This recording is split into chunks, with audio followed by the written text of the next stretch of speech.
дорогие наши ветераны, участники Великой Отечественной войны, ветераны тыла, дети войны, примите самые теплые, искренние и сердечные поздравления с 75-летием Великой Победы.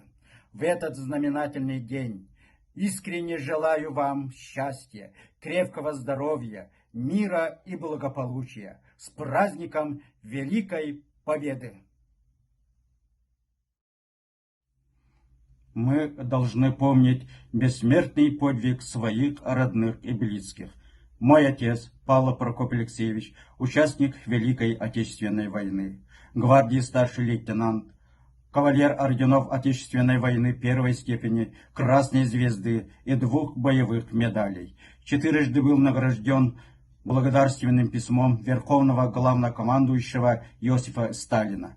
Почетный гражданин Первокулецкого наслега Вилюйского района Якутской АССР. Ветеран педагогического труда, заслуженный учитель школ Якутской АССР.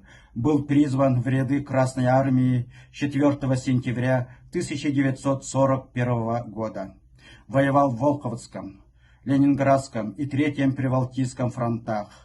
Участник прорыва блокады Ленинграда, участвовал в боях за освобождение Прибалтики. После победы служил в Воронежском и Приморском военных округах, в городе Порт-Артуре в Китайской Народной Республике. После войны работал заведующим и учителем в школах Вилюйского района Якутской АССР. Его имя носит средняя общеобразовательная школа и улица в Первокулецком наслеге Вилюйского района Республики Саха-Якутия. Моя мать, Николаева Ирина Герасимовна, ветеран тыла и педагогического труда, почетный гражданин Первокулецкого наслега Вилюйского района Якутской АССР, любимая учительница многих поколений.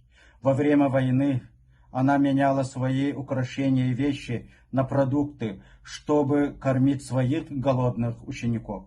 Награждена медалью за доблестный труд в Великой Отечественной войне. Никто не забыт и ничто не забыто.